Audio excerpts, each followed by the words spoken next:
Muchas gracias, René.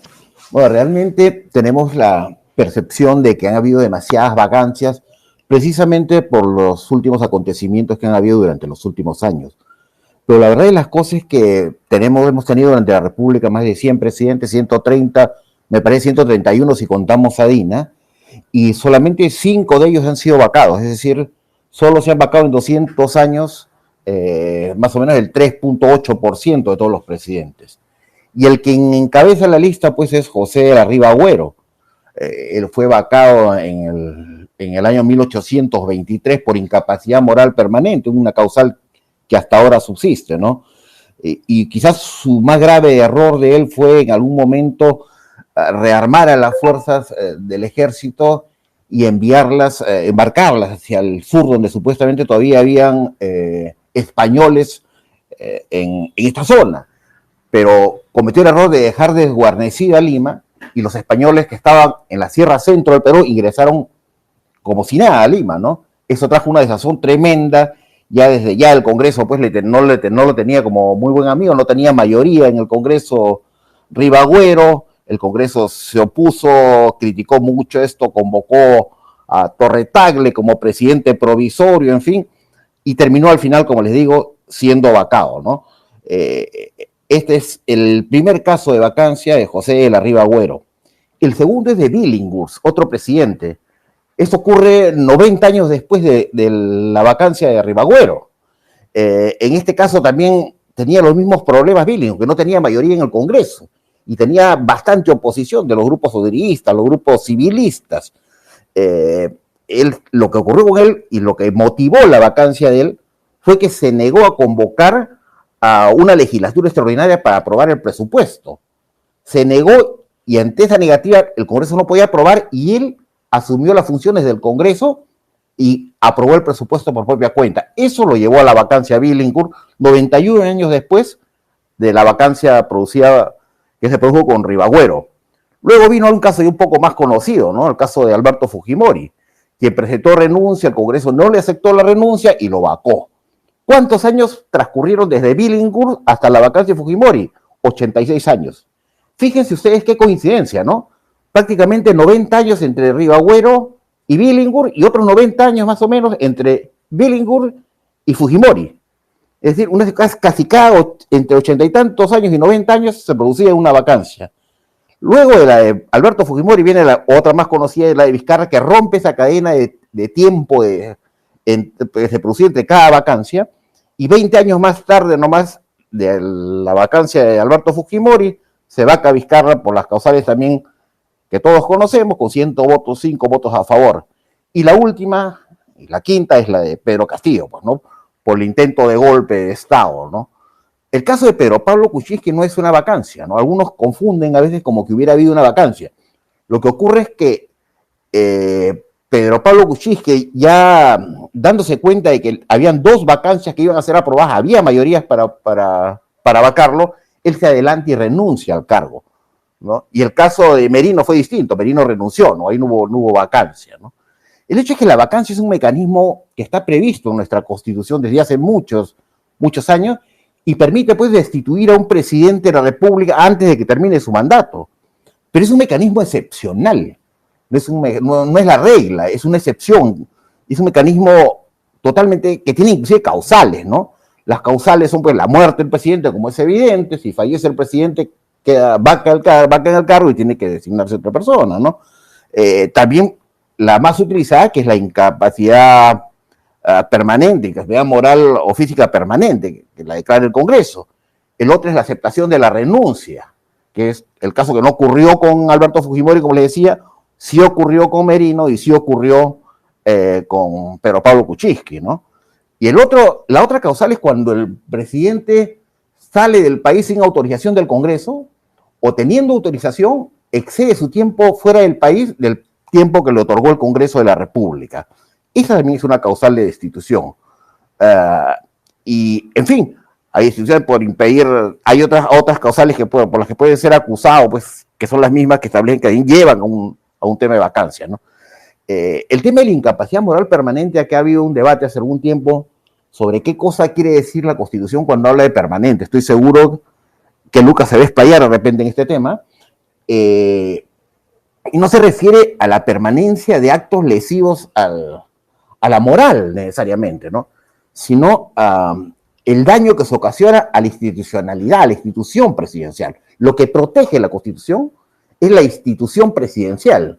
Entonces, si una persona que está ocupando temporalmente este cargo, con sus acciones daña, mancha esa institución presidencial de carácter permanente, estamos ante una incapacidad moral permanente. No hay que confundir el tema de permanencia con la sucesión de distintos actos que pueden ser inmorales a todas luces, ¿no? Vamos a hablar quizá un poquito más adelante de cómo son modelos distintos, como por ejemplo el modelo americano, que tiene un impeachment, que se va a parecer mucho a lo que vamos a tener más adelante, ¿no? Por ejemplo, el modelo americano, que es más de naturaleza judicial, no es tanto como el nuestro, que es de naturaleza política necesariamente, y más subjetiva en el caso de la incapacidad moral, que es lo que más hemos utilizado. Allá la Cámara de Representantes o Diputados es la que acusa y el Senado es el que debate y toma la resolución final. Eso es lo que va a ocurrir después del 2026 con las reformas que se han hecho en el Congreso, teniendo ya una Cámara bicameral, ¿no? Con una bicameral va a ser la Cámara de Diputados la que acuse y tendrá que ser el Senado el que resuelva, ¿no?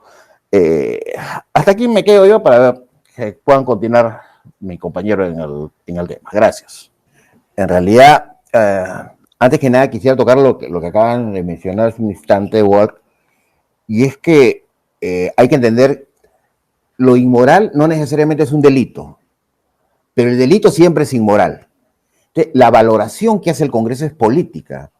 Una vez que tiene, que acepta, se da cuenta y percibe que realmente hay un acto inmoral en el presidente que daña la institución presidencial, aplica la causal de incapacidad moral.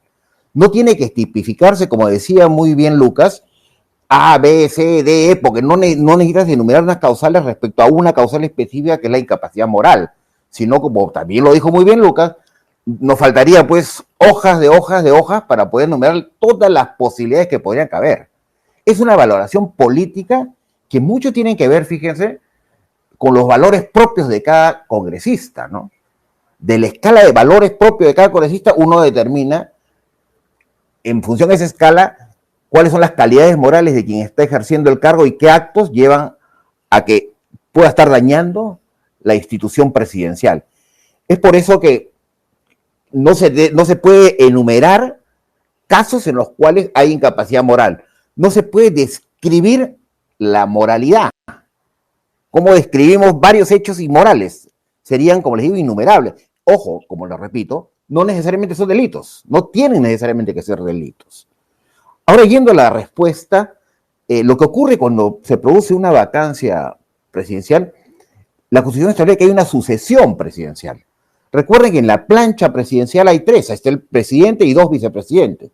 Si vacas al presidente, la sucesión constitucional determina que asume la presidencia el primer vicepresidente. Si este segundo vicepresidente incurre también en alguna causal de vacancia y es vacado, sucede el segundo vicepresidente. Pero ¿qué ocurre si, por ejemplo, en este momento Dina, que es la segunda vicepresidenta, la vacan? Ya no hay más vicepresidentes. En ese caso, lo que establece la Constitución es que asume temporalmente el presidente del Congreso la presidencia de la República y dentro de los siguientes 4 meses tiene que convocar a elecciones. Y ahí se produce un debate que hemos tenido hace poco, ¿no? Que algunos indican que esas elecciones que convoca el presidente del Congreso que está temporalmente asumiendo la presidencia de la República deben ser elecciones generales o solamente la elección presidencial. Yo estoy en la línea de que tienen que ser necesariamente elecciones generales porque no hay nadie en la Constitución que haga esa disquisición que tiene que ser precisamente solamente elecciones del presidente porque fue vacado el presidente, ¿no? Pero en fin, hay varios criterios interpretativos respecto al tema, ¿no? El procedimiento se inicia pues con una moción de vacancia, ¿no? Y comienza, y nadie la presenta como ocurre hoy en día. Estas 3 últimas mociones de vacancia que se han dado han sido suscritas por los mismos congresistas de los mismos partidos, 3 mociones al mismo tiempo. Nunca he visto, y yo sigo el Congreso pues hace más de 20 años, nunca he visto que haya este tema en que los mismos congresistas suscriben 3 documentos con la misma finalidad de vacar al presidente, ¿no? Entiendo que políticamente tratan de, si no ganan en la primera, intentar en la segunda y en la tercera, porque sabían, y las proyecciones lo determinaron en su momento, que su techo es de 41 votos y necesitas para aprobar una vacancia 87. Entonces, prácticamente, era imposible. Entonces, imagino que por estrategia habían planteado 3, y eso es un abuso del uso de esta institución, como es la vacancia, ¿no? Eso no debería ocurrir. Y les dije hace un momento que habría que hacer, y esto está relacionado con mi primer comentario, una diferencia en lo que es la vacancia presidencial y el juicio político o el impeachment que hay en Estados Unidos, ¿no? Acá en el Perú la vacancia procede, por ejemplo, para incapacidad moral, como ya lo he venido explicando. Sin embargo, en los Estados Unidos, ahí sí es por delitos específicos. En Estados Unidos la destitución procede por traición, cohecho o por otros delitos o faltas graves. Entonces tiene una naturaleza más jurídica que la nuestra, ¿no? La nuestra es de valoración política respecto a la conducta moral del presidente, a diferencia del sistema americano, ¿no? Acá se inicia con una moción de vacancia, se inicia ya en la Cámara de Representantes, que sería la Cámara de Diputados, que es como va a funcionar a partir de 2026 acá, ¿no? En fin, hay diferencias, inclusive en los números de votación, pero no tenemos ese modelo acá, pues. Acá no es que busques un delito para vacar al presidente. Para eso hay otros procedimientos, que es el juicio político y el antejuicio. El juicio político es un procedimiento de control que tiene también carácter eminentemente político y busca sancionar al funcionario por razones estrictamente políticas. Es otro mecanismo que establece nuestra Constitución. Y su finalidad, pues, es someter al Congreso a los más altos funcionarios, a quienes se les imputa una responsabilidad penal o constitucional, en fin, ¿no? Y el antejuicio sí caben acusaciones por responsabilidades penales, como el sistema americano. Son sistemas distintos mecanismos, pero hoy estamos, pues, no estamos en juicios y antejuicios, estamos, pues, en el tema de vacancia.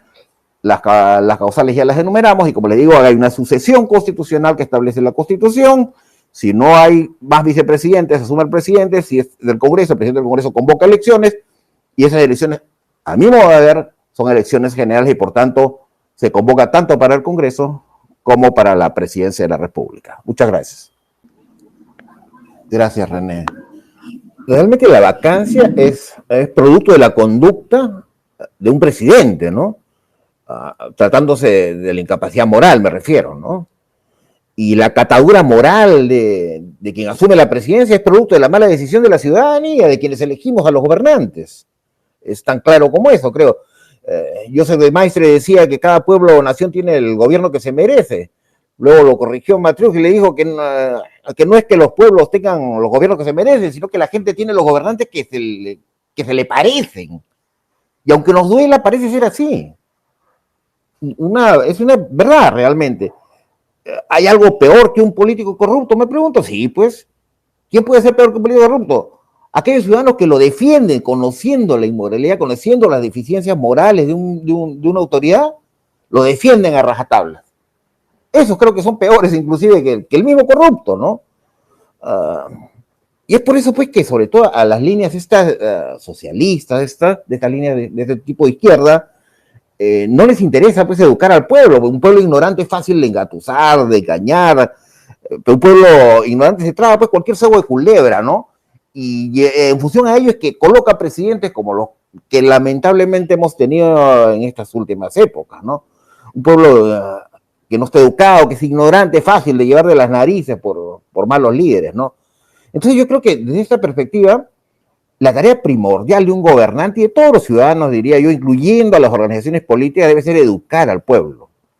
Debemos obligar a nuestros gobernantes a educar al pueblo, a nuestras organizaciones políticas a educar al pueblo. Un pueblo educado es la base fundamental para tener buenos gobernantes. Un pueblo que no es educado va a volver a caer en los que hemos tenido en los últimos tiempos.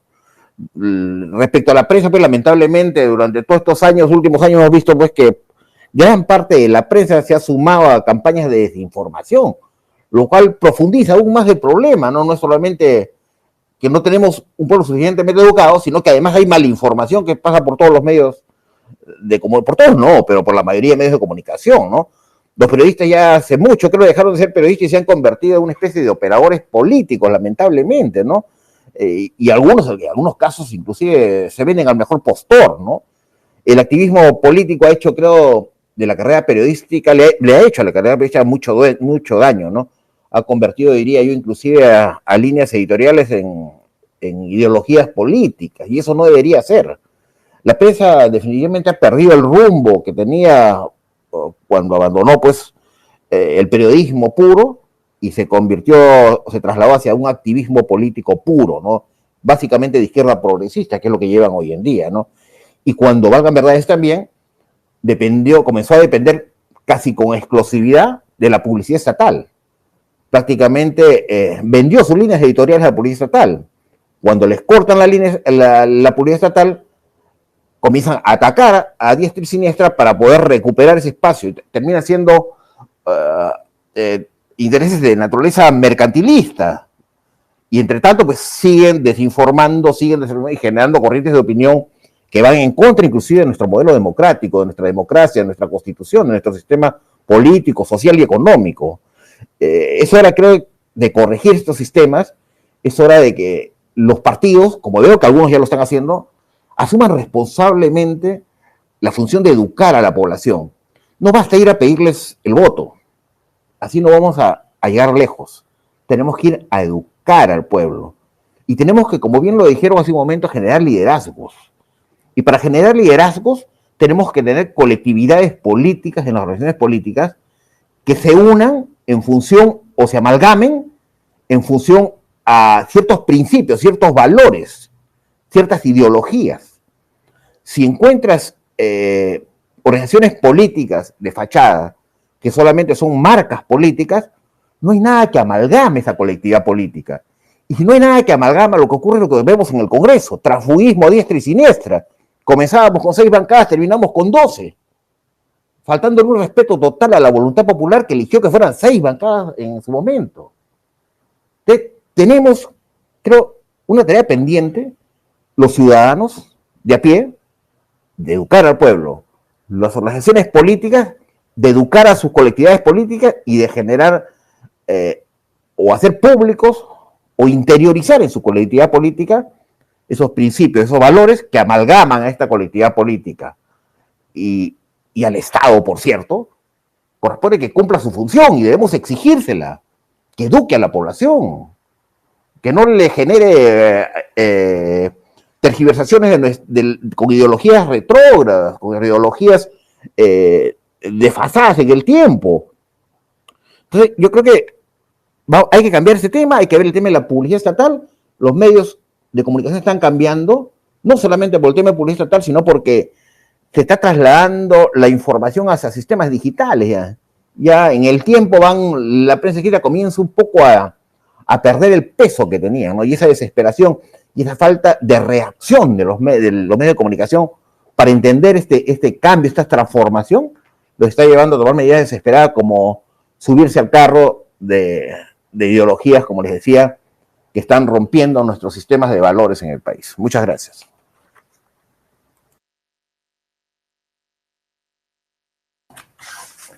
A ver, gracias, René. En realidad el sistema de renovación por tercios se ha planteado ya en innumerable cantidad de veces, ¿no? Tiene sus pros y sus contras.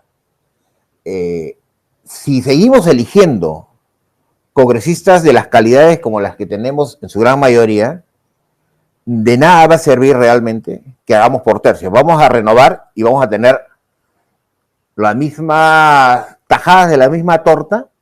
O sea, no veo que nos ayude demasiado. Si no corregimos el tema de fondo, que es el de tener partidos sólidos, que se presenten líderes realmente capacitados. Yo inclusive no concuerdo con el tema del voto preferencial, porque eso evita que los partidos coloquen a sus mejores cuadros que sean los que lleguen al Congreso, sino que por campaña o por entregar sacos de arroz o lo que sea, terminan eligiendo a Perico de los Palotes y los partidos terminan mal representados. Entonces yo creo que debería dejarse la libertad para que los partidos coloquen su lista y coloquen a sus mejores cuadros adelante. Les aseguro que vamos a tener un mejor Congreso, como lo teníamos antes de que existiera el voto preferencial. Me parece que hay que hacer, antes de pensar en temas de renovación por tercios, que como les dije, puede terminar siendo simplemente tajadas de la misma torta, hay que pensar en medidas, me parece, un poco más agresivas, hay que pensarlas, es cierto, y ver, por ejemplo, la eliminación del voto preferencial para que los partidos coloquen mejores cuadros, la obligación de capacitar a sus cuadros y generar liderazgos en los partidos políticos, la obligación, como decía hace un momento, de que tengan principios básicos, elementales, y no solamente un papel que lo copian de un lado a otro, que amalgame colectividades políticas. Hay, creo, reformas que hay que hacer antes de experimentar el tema de renovación por tercio. Gracias, René. En realidad la Constitución establece que el jefe supremo de las Fuerzas Armadas y la Policía es el presidente de la República, ¿no? Eso está consagrado en la Constitución y tiene que ver mucho con el tema de la subordinación de las Fuerzas Armadas al poder político. Está contemplado en el artículo 167. Y lo que ocurre es que el poder político emana del pueblo a través de las urnas. Y quienes lo ejercen en consejo lo hacen en representación del pueblo, cosa que no ocurre con las Fuerzas Armadas. Ninguna persona, organización, Fuerza Armada, policía o cualquier otro sector puede arrogarse el ejercicio de ese poder político que nosotros le entregamos al presidente de la República. Cierto es pues que las Fuerzas Armadas ya no hay, hablando de golpe de Estado, ya no vemos esos golpes de Estado tradicionales, ¿no? El que entraban los tanques, fusiles, en fin, ya no hay ese tipo de golpes de Estado, ¿no? Los golpes de Estado ya son blancos. Lo puedes ver cuando se infiltran en instituciones públicas, logran manejar y controlar desde afuera el poder político, a quien es el titular del poder político. Lo podemos ver hoy en día, ¿no? Como desde la Fiscalía, a través del OFAR, de la guerra legal, se realizan como persecuciones políticas direccionadas a quienes no piensen como ellos. Entonces, ese es el tipo de golpe blanco que hay hoy en día en algunos países. Ya no hay el golpe militar, pero aún así siempre hay que dejar claro que las Fuerzas Armadas y las fuerzas policiales tienen que estar subordinadas al poder político, como le dije, porque emana del pueblo. Felizmente que ya no hay golpes de ese tipo y que nuestra Constitución, valga verdad, está preparada para defenderse por sí misma. Es una Constitución, diría yo, que se adelantó a los sucesos que hoy estamos viendo, ¿no? Se ha intentado hacer asambleas constitucionales para destruir nuestro modelo político, social y económico, no se ha podido porque la Constitución misma se defiende. Se ha intentado dar golpes de Estado, no se ha podido, entre otras cosas, porque la Constitución tiene mecanismos para defenderse por sí misma. ¿Sí? Tenemos una Constitución, como les digo, que se adelantó a lo que hoy día está sucediendo y que se logró, gracias a ella, tomar medidas adecuadas en su momento, ¿no? Cierto es que ha habido casos de corrupción en el tema de los ascensos. Lo vimos en diferentes épocas, que sacaron un montón de coroneles para ascender a generales que eran adeptos o a Ollanta en su momento, o a los sectores progresistas en otro momento, y eso hay que salvarlo. Si revisamos la legislación que se da sobre el tema de ascensos antes del diciembre que se producen los ascensos, siempre hay modificaciones. Y esas modificaciones están direccionadas generalmente. Yo algún día se lo dije a los miembros, al Ministerio del Interior, y en el Congreso también lo dije, que cualquier modificación al sistema de ascensos se aplica para el año subsiguiente y no para el ascenso inmediato. Porque gracias a eso es que lograron barrerse no sé cuántas promociones para que los amigos estén como generales. Gracias a eso, a que modifican reglas faltando poco tiempo. Entonces, hay que hacer medidas quizás como esas, de que si van a modificar algún tema vinculado al sistema de ascenso de las Fuerzas Armadas y las Fuerzas Policiales, se aplican para el año subsiguiente, no se aplican para el año siguiente porque rompes la cadena de las promociones que deben continuar. Yendo al tema, a los diversos temas que tomaron, me gustaría tocar algunos de los puntos que se comentaron hace unos minutos, y el tema de los movimientos regionales, que lo he comentado innumerable cantidad de veces, ¿no? Los movimientos regionales, como bien lo han dicho, han tergiversado el sistema político nacional. En provincias, bien lo dice, en provincias prácticamente no hay partidos políticos y no pueden enraizarse porque están los movimientos regionales metidos con intereses muchas veces lucrativos, ¿eh? Es más, en muchos casos financiados por los mismos proveedores del Estado. Entonces, hay que acabar con los movimientos regionales. Si queremos tener movimientos regionales, hay que darles un plazo para que se conviertan en partidos políticos, que acepten las reglas de partidos políticos. No podemos tener sistemas políticos aislados o en departamentos estancos en el país, que mueven inclusive en algunos casos mafias, y muchos de ellos, como bien lo dijeron, están hoy día en prisión, ¿no? El tema de la atomización de los partidos es otro tema que se está resolviendo en el Congreso y que ya hubo una reforma en el tema de las elecciones primarias que va a impedir que muchos de los movimientos regionales pasen a segunda, inclusive los partidos políticos puedan pasar inclusive de las primarias, ¿no? El transfugismo lamentablemente el Congreso lo modificó, aplicó una ley para evitar el transfugismo y el Tribunal Constitucional anterior la declaró inconstitucional. Yo creo que debemos volver a insistir con el tema de la ley esta para evitar el transfugismo. Hay países en los que se producen las elecciones y si salen 10 o 5 grupos parlamentarios producto de las elecciones, no puede crearse ni uno más. Solamente hay un grupo adicional que es como acá el no agrupados, un grupo de parias. Si cualquiera de un grupo quiere salirse de su grupo, se va a ese grupo de parias. Pero no puede constituirse grupos parlamentarios a partir del transfugismo. Eso es lo que trae a este fraccionamiento, ¿no? Yo creo que ahí me quedo, si no, no vamos a acabar con el tiempo. Gracias. He tomado nota de algunos de los temas que han conversado los ponentes o quienes han participado en estos últimos minutos. Y el primer tema coincido con quien habló de las Fuerzas Armadas, ¿no? Realmente lo que ha ocurrido con las Fuerzas Armadas es una persecución atroz, ¿no? Y bien dicen que no ha tenido la defensa adecuada por parte de los demócratas, de muchos, no de todos diría, pero sí de muchos, ¿no? Miembros de las Fuerzas Armadas y de la policía que lucharon contra el terrorismo, que llevaron a la paz que tenemos hoy día, han sido perseguidos, y hace unos días nomás han sentenciado a otro grupo, más de 40 años después, a prisión. Algunos ya fallecieron en prisión y otros están con cárcel terminal en prisión. Eso es inconcebible en una democracia, ¿no? El segundo tema que comentaron es bicameralidad y referéndum. Hay dos sistemas para modificar la Constitución, yendo al tema del cambio que ha hecho en la bicameralidad. Uno es que en una votación se obtengan cuando menos 66 votos y luego se vaya a un referéndum. Y el segundo es que en una primera votación se consigan 87 votos o más y ya no hay que ir a referéndum. Se tiene que ir a una segunda votación en la cual tiene que conseguirse también 87 o más votos. Este segundo supuesto es el que ocurrió con la bicameralidad. Primer tema. Segundo tema de bicameralidad. Las leyes y la Constitución no están labradas en piedra, se cambian, porque los tiempos cambian. Si no, hoy día seguiría vigente la esclavitud, estaría prohibido el voto femenino y, en fin, muchas cosas, ¿no? Entonces cambian. El referéndum que hizo el presidente Vizcarra, efectivamente dio un no al referéndum. La ciudadanía dijo no al referéndum de manera mayoritaria.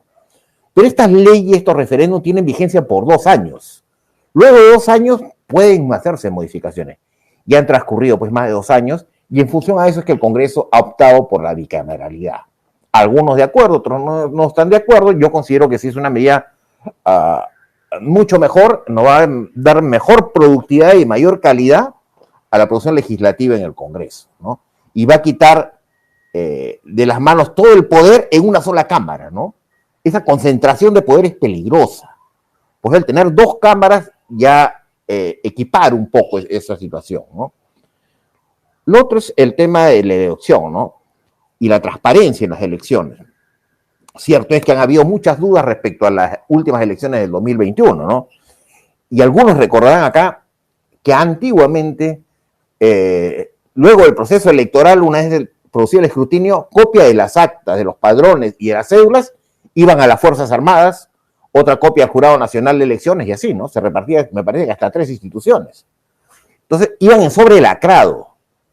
Cuando algún partido observaba algún acta ya en el jurado y no estaba de acuerdo con lo que resolvía el jurado, se pedía el deslacrado del acta la copia del acta que se había dado a las Fuerzas Armadas. Y con eso se confrontaba y se tenía mayor seguridad respecto a cuál fue realmente la votación en esa mesa.